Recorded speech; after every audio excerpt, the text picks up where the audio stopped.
সচিবালয়ে আজ জ্বালানি খাতের সমস্যা নিরসন সহ বেশ কিছু গুরুত্বপূর্ণ সভা হচ্ছে। এসব সভায় দিক নির্দেশনা দেবেন প্রধানমন্ত্রী তারেক রহমান। বিস্তারিত জানাতে সচিবালয় থেকে যুক্ত আছেন সাব্বির রোজ। রোজ, জানাবেন আজ সচিবালয়ে কি কি বিষয়ে সভা হচ্ছে, কোনো তথ্য বিস্তারিত রয়েছে কিনা?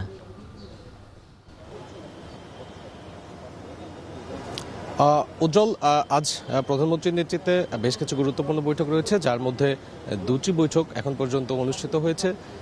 প্রথমে যে বৈঠকটি ছিল সেটি হচ্ছে যে Bangladesh textile mills association BTMA, অর্থাৎ দেশের টেক্সটাইল খাতের সমস্যা নিরসনে প্রধানমন্ত্রী কাছে তারা প্রতিবেদন জমা দিয়েছেন এবং এর পাশাপাশি প্রধানমন্ত্রী তাদেরকে টেক্সটাইল খাত বিষয়ক আশ্বস্ত করেছেন। এবং এর পরবর্তীতে যে বৈঠকটি ছিল সেটি হচ্ছে যে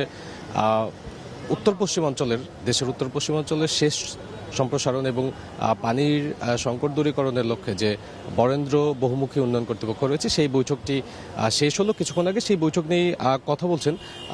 আমরা যদি সরাসরি সেখানে যাই, আমরা যদি তার কাছ থেকে শুনতে চাই আসলে কী ধরনের সিদ্ধান্ত গ্রহণ করেছে বা কী ধরনের সিদ্ধান্ত আসলো বৈঠক থেকে, সেটি আমরা সরাসরি জানার চেষ্টা করি। চাপাই এবং আমাদের নওগাঁ অঞ্চলে প্রায় কয়েক লক্ষ জমিতে আমরা সেচ সুবিধা দিব। নদী থেকে পানি নিয়ে এসে আমরা 16 কিলোমিটার দূরে খালে ফেলবো আর কি, নদী থেকে। সেটি দিয়ে শুরু হবে আমাদের কার্যক্রম শুরু আশা করছি। উজ্জ্বল,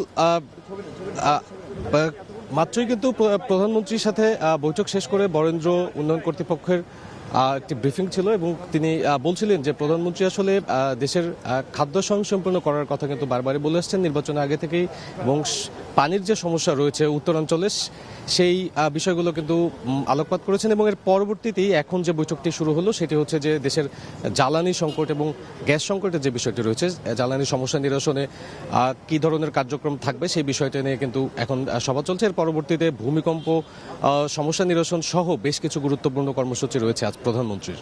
উজ্জ্বল, সচিবালয়ে প্রধানমন্ত্রী সভার বিস্তারিত জানাচ্ছিলেন সাব্বির রোজ।